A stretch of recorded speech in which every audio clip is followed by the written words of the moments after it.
প্রথমেই বিচারক মণ্ডলী তথা উপস্থিত শিক্ষক শিক্ষিকাকে আমার সশ্রদ্ধ প্রণাম জানাই এবং সেই সঙ্গে এখানে উপস্থিত আপনাদের সকলকে যথোপযুক্ত সম্মান জানিয়ে আজকের বিতর্ক সভার মতে অভিভাবকদের অতিরিক্ত চাহিদা শিশুকে করছে রিক্ত, এই বিষয়কে যথার্থই মনে করে আমি আজ আমার সংক্ষিপ্ত মতামত পরিবেশন করব। আজ আমরা এমন এক সময় দাঁড়িয়ে কথা বলছি যেখানে একটি শিশুর শৈশব মানেই এক অন্তহীন দুর্দৌড়। আচ্ছা, অভিভাবকত্ব মানে সন্তানের প্রতিভা বিকাশিত করা নয়, বরং নিজের অপূর্ণ স্বপ্নগুলো সন্তানের উপর চাপিয়ে দেওয়া। আর যাকে কবির ভাষায় বলতে হয়, পড়া পাখির মতো শিখিয়েছিস তুই, মানি না তো তালি, শুধু তালি শিকল করি। অভিভাবকের এই প্রত্যাশা শিকলই আজ শিশুকে ভিতর থেকে শূন্য বা রিক্ত করে দিচ্ছে।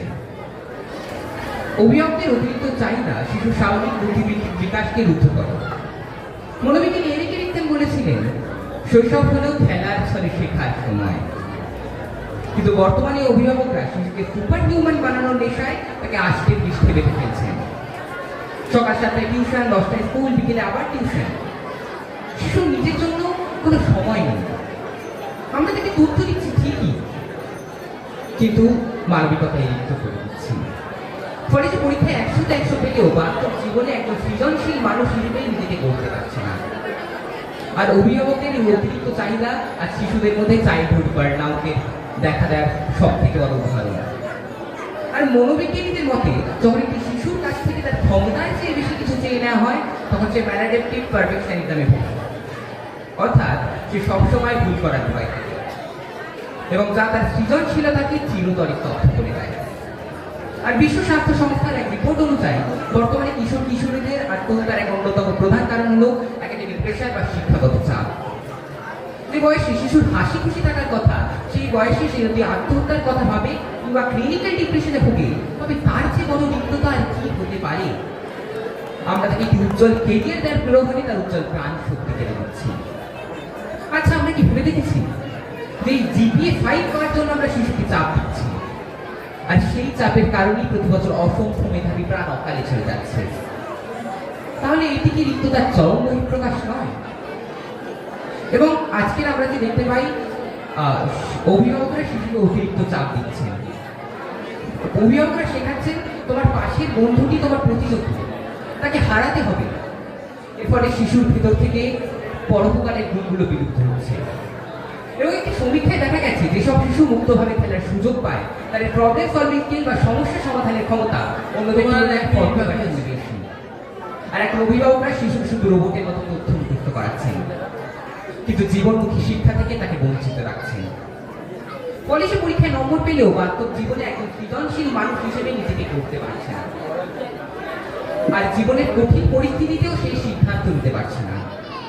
এবং পরিশেষে আমি এটুকুই বলতে চাই, আমরা শিশুকে পকেট ভর্তি টাকা আর মাথা ভর্তি তথ্য দিচ্ছি ঠিকই, কিন্তু তার শৈশব থেকে আনন্দ আর হৃদয় থেকে শান্তি কেড়ে নিচ্ছি। একটি রিক্ত হৃদয়ে উচ্চশিক্ষিত মানুষ সমাজের জন্য সম্পদ নয়, বরং বোঝা। আবারও আপনাদের সকলকে যথোপযুক্ত সম্মান জানিয়ে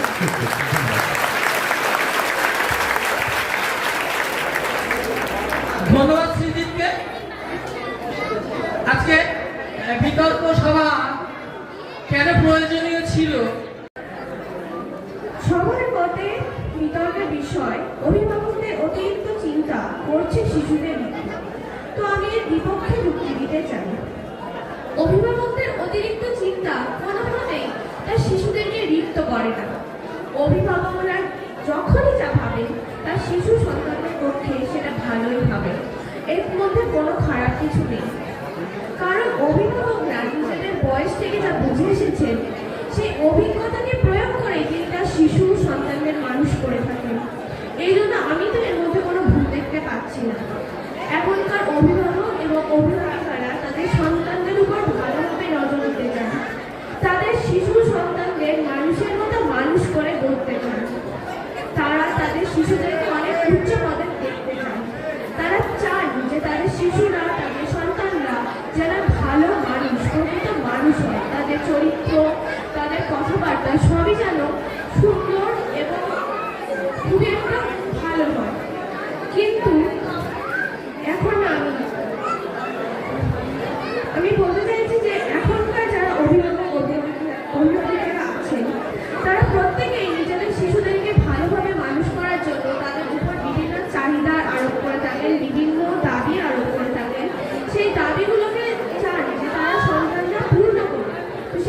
দাবিগুলো পূরণের জন্যই তারা আরো চাহিদা বাড়াতে চায়। তারা জানেন যে এই চাহিদাগুলো যদি আমরা বৃদ্ধি করতে থাকি তাহলে তার শিশু বা সন্তান আরো ভালোভাবে তৈরি হবে এবং সেই দাবিগুলো পূরণ করতে করতে সে একদম প্রকৃত এবং ভালো মানুষ হয়ে উঠবে এবং সে তার লক্ষ্যে স্থির থাকবে এবং সে নিজের স্বপ্ন অবশ্যই পূরণ করবে। তো অভিভাবক এবং আর এক মিনিট সময় বাকি। কোনোভাবেই নিজেদের শিশুদেরকে রিক্ত করেন না। তারা তাদের শিশুদেরকে আরো ভালো করে মানুষ করতে চায়। তারা তাদের শিশুদেরকে ভালো নৈতিক শিক্ষা দিতে চায়, উদারতার শিক্ষা দিতে চায় এবং তারা চান যে তাদের শিশুরা যেন এই নৈতিক শিক্ষা, উদারতার শিক্ষা, ধর্মের শিক্ষা প্রভৃতির মাধ্যমে একজন ভালো এবং প্রকৃত মানুষ হয়ে ওঠে। তারা চান যে তাদের শিশুরা আরো ভালো কাজ করুক, ভবিষ্যতে গিয়ে তারা দেশের জন্য, রাষ্ট্রের জন্য আরো ভালো কাজ করুক। তাই আমার মনে হয় যে অভিভাবকদের ওই অতিরিক্ত চাহিদা বা চিন্তা কোনোভাবেই শিশুদের রিক্ত, নিঃস্ব, জটিল কিছুই করে না। এই বলেই আমি আমার বক্তব্য শেষ করলাম। অবন্তিকা, শিশুটি করছে রিক্ত, এই বিষয়ের বিপক্ষে আমি আমার বক্তব্য ব্যক্ত করতে চলেছি। অভিভাবকদের অতিরিক্ত চাহিদা শিশুকে রিক্ত নয়, বরং এই চাহিদাই হলো লক্ষ্যহীন নৌকার পাল। এই চাহিদাতেই শিশুরা পরবর্তী জীবনে কঠিন প্রতিযোগিতায় নিজেদের মানিয়ে নিতে পারে এবং পূর্ণতার সাথে এগিয়ে যায়। শিশুরা সহজাতভাবেই অনুশাসনহীন হতে চায়। অভিভাবকদের চাহিদা তাদের জীবনের রুটিন বা শৃঙ্খলা তৈরি করে। এই চাহিদা তাদের শেখায় লক্ষ্য অর্জনের জন্য পরিশ্রম করতে হয়। অনেক সময় চাহিদা না থাকলে শিশুরা অলসতার কারণে সেই তাদের সুপ্ত প্রতিভা অঙ্কুরেই নষ্ট হয়ে যায়। শিশুরা অনেক সময় জানে না যে তাদের ভেতরে কি সম্ভাবনা আছে। অভিভাবকরা যখন তাদের নাচ, গান, খেলাধুলা প্রভৃতিতে শ্রেষ্ঠত্ব অর্জনের জন্য চাপ দেয়, তখন আসলে সেই সুপ্ত প্রতিভাকে বসে মেজে চকচকে করে তোলেন তারা। আসলে যেমন লিওনেল মেসি বা সচিন তেন্ডুলকরের মতো কিংবদন্তি প্লেয়ারদের পেছনে অভিভাবকদের নির্লস চাহিদা এবং কঠোর তদারকি ছিল। মনোবিজ্ঞান বলে কারো সাফল্যের পেছনে অন্যের প্রত্যাশা বড় ভূমিকা পালন করে। অভিভাবকরা যখন তার সন্তানের প্রতি আস্থা রাখেন, বড় কিছু করার সাহস যোগান, তখন শিশুর মধ্যে আত্মবিশ্বাস বৃদ্ধি পায় এবং সে নিজেকে বড় কিছু করার সাহস তার মধ্যে যোগান দেয়। এখন অনেকেই বলতে পারে যে শিশুদের এই চাপের কারণে শিশুরা বিষণ্ণতায় ভোগে। আমি বলবো অভিভাবকের চাহিদায় শিশুরা বিষণ্ণতায় ভোগে না, বরং অভিভাবক এবং সন্তানের মধ্যে যোগাযোগের অভাবের কারণেই এমনটা হয়।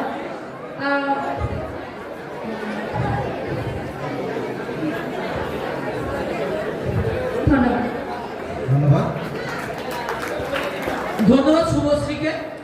দ্রুত নমস্কার মাননীয় বিচারক মণ্ডলী এবং আমার সহপাঠী বৃন্দদের জানাই আন্তরিক ভালোবাসা এবং শুভেচ্ছা।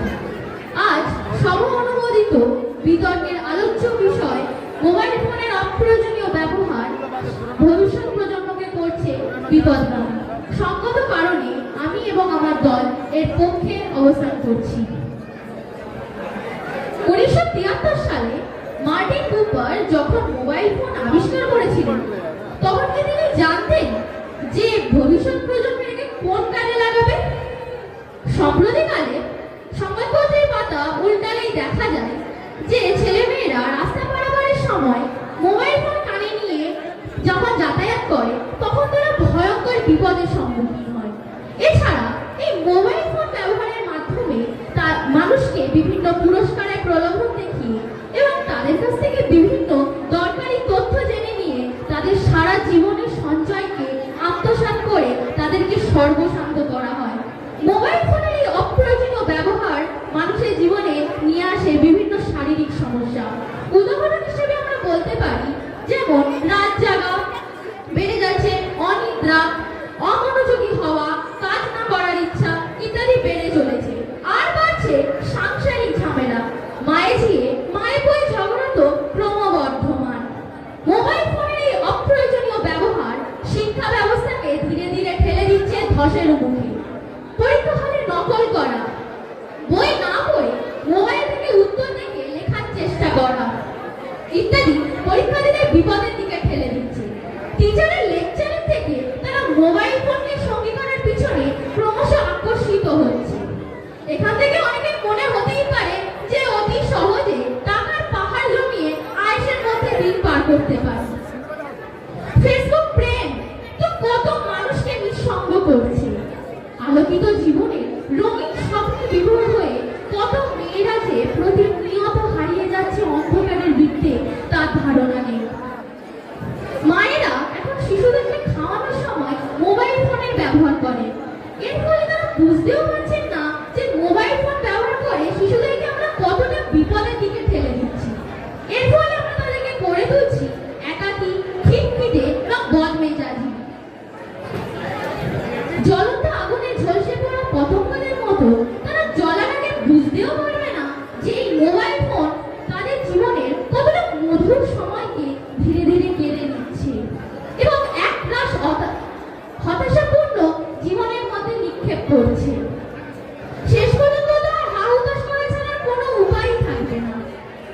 বিভিন্ন গবেষণা অনুসারে আজ একথা প্রমাণিত সত্য যে এক মিনিট বাকি আছে। মোবাইল ফোনের এই অপ্রয়োজনীয় ব্যবহার ভবিষ্যৎকে ধীরে ধীরে বিপদের দিকে ঠেলে দিচ্ছে।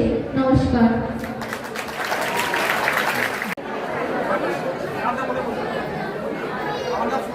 অন করো অন করো। আমার নাম শুভশ্রী মণ্ডল। নমস্কার, শুভ বিকেল। তারে ধরে ধরে মনে করে ধরতে গেলে আর পেলেন না। এখানে উপস্থিত প্রত্যেকের মনে হয়তো প্রশ্ন জাগতেই পারে, এই মানুষটা কি করছে, গান গাইছিলেন। আসুন বলি, আমি এখানে গান গাইছি এই গানের মাধ্যমে এই সংক্ষেপে একটু বুঝিয়ে দেওয়ার জন্য। আপনারা খেয়াল করবেন আমার গানের লাইনটা কি ছিল, তারে ধরে ধরে মনে করে। অর্থাৎ এমন একটা জিনিস যাকে আমরা ধরতে চাইছি, মানে যেটা যার বাস্তবে অস্তিত্ব আছে কিন্তু আমরা পাচ্ছি না, ধরতে গেলে এটা অদৃশ্য গায়ে। এ আবার কেমন জিনিস রে বাবা, এটা আছে আবার নেই। যদি আপনাকে প্রশ্ন করা হয় আপনি এমন একটা জগতে যান যেটা আছে আবার নেই, এগুলো মধ্যবর্তী জায়গা। আপনার মাথায় তো হাত কিভাবে কোনো জগৎ আছে কি? আমি বলবো আছে। এটা হলো ভার্চুয়াল জগৎ, অর্থাৎ মোবাইলের জগৎ। বর্তমান যুগে মোবাইল ফোন তরুণ প্রজন্মের কাছে কেবল যোগাযোগের মাধ্যম নয়, বরং এটি একটি বড় পেশা পরিণত হয়েছে। সৃজনশীল কাজে সময় দেওয়া চলে আমাদের ভবিষ্যৎ প্রজন্ম ঘন্টার পর ঘন্টা স্ক্রল করে কাটাচ্ছে ফেসবুক, ইনস্টাগ্রাম, টিকটকে। এই যে অহেতুক সময়ের অপচয়, তা তাদের পড়াশোনা ও মেধাবীর শেকড় বাঁধা হয়ে দাঁড়িয়েছে।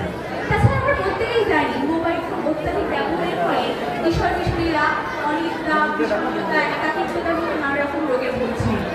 মাঠে খেলার বদলে তারা এখন ভার্চুয়াল গেমে মত্ত। ফলে তাদের শারীরিক গঠন যেমন বাধাপ্রাপ্ত হচ্ছে, তেমন তাদের মেধা বিকাশেরও বাধা হয়ে দাঁড়িয়েছে। তারা এমন এক ভার্চুয়াল জগতে বাস করছে যেখানে নৈতিকতার চেয়ে লাইক ও ভিউ পাওয়াটাই বড় লক্ষ্য হয়ে দাঁড়িয়েছে। তাছাড়া ইন্টারনেটের অবাধ দুনিয়ায় যেরকম কার্যকলাপ হয়, প্রথম থেকে বলতেই পারি সাইবার বুলিং, ব্ল্যাকমেইলিং ও জঘন্য অপরাধে জড়িয়ে আমাদের ছোট্ট সমাজ বা আমাদের ভবিষ্যৎ প্রজন্ম নিজেদেরকে ধ্বংসের দিকে এগিয়ে দিচ্ছে। এর থেকে কি এটা প্রমাণিত হয় না যে মোবাইলের অপপ্রয়োগ ভবিষ্যৎ প্রজন্মকে ধ্বংসের পথে এগিয়ে দিচ্ছে? পরিশেষে আমি এই কথাটাই বলবো, প্রযুক্তি আশীর্বাদ হতে পারে, কিন্তু তার অপচয় বিশেষ ভালো।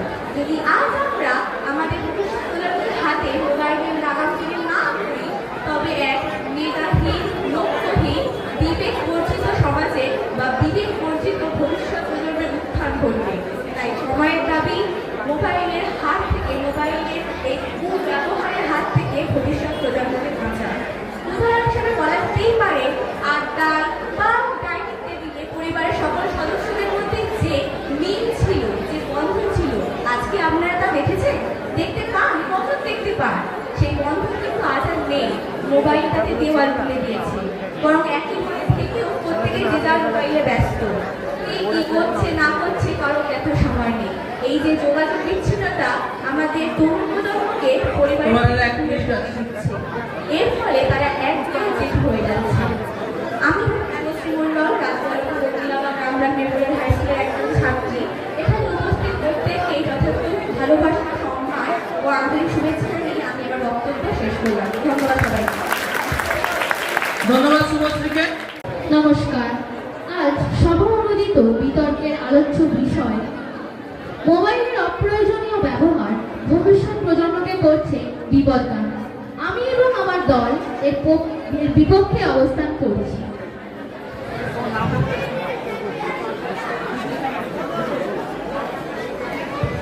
ইংল্যান্ডে প্রথম শিল্প বিপ্লব হওয়ার পর বিজ্ঞানীরা মানুষের সার্বিক উন্নয়ন এবং কর্মের সুবিধার্থে বিভিন্ন আবিষ্কার করেছিলেন।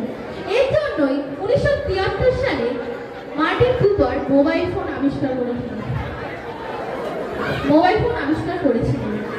বিজ্ঞানীদের কাজই তো হলো নতুন কিছুকে আবিষ্কার করা, কিন্তু ভবিষ্যৎ প্রজন্ম একে কোন কাজে লাগাবে সেটা তার সম্পূর্ণ ব্যক্তিগত ব্যাপার। এখন মোবাইল ফোন ব্যবহারকারী প্রত্যেকটি ব্যক্তি যদি সতর্কতার সাথে রাস্তা পারাপার করে, তাহলে তাদেরকে কোনো বিপদের মুখে হতে হয় না। কোনো ব্যক্তি যদি রাস্তা পারাপারের সময় মোবাইল ফোন ব্যবহার করে তাহলে সেটা এবং বিপদের সম্মুখীন হয়, তাহলে সেটা তার সম্পূর্ণ অসতর্কতার পরিচয়। তিনি যদি সেই সময় মোবাইল ফোন ব্যবহার না করতেন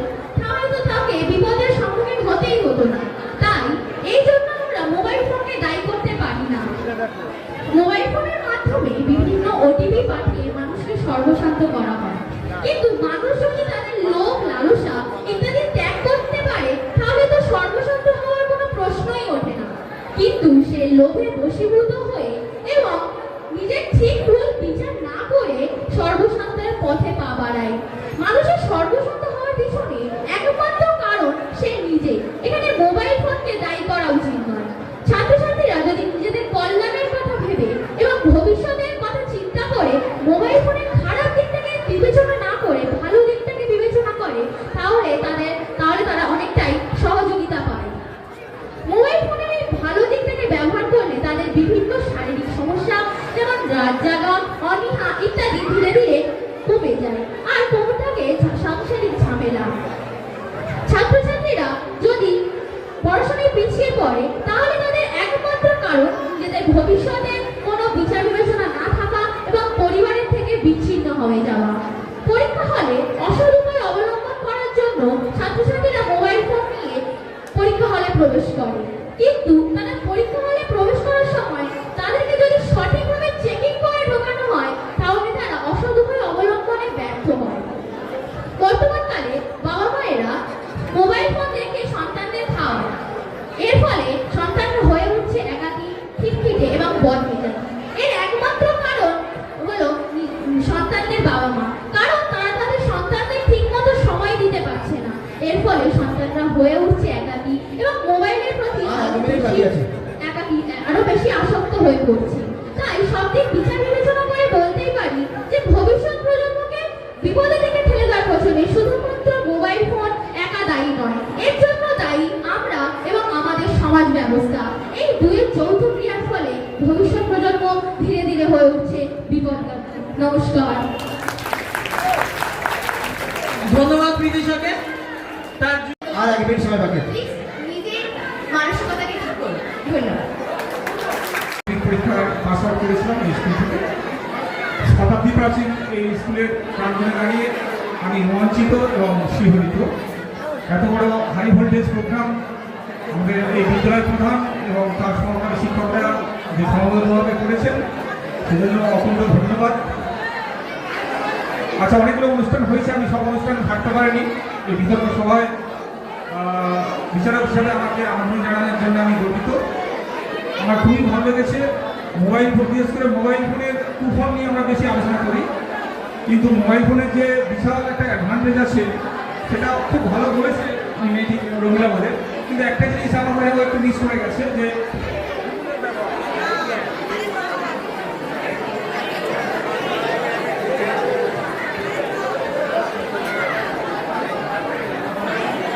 ব্যাপারটা একটু মিস করে গেছে। এগুলো বললে আরও ভালো লাগবে। ঠিক আছে, আমি আর বেশি কিছু বলছি না। ছেলেরা বলছে সময় খুব কম, দামটা আমি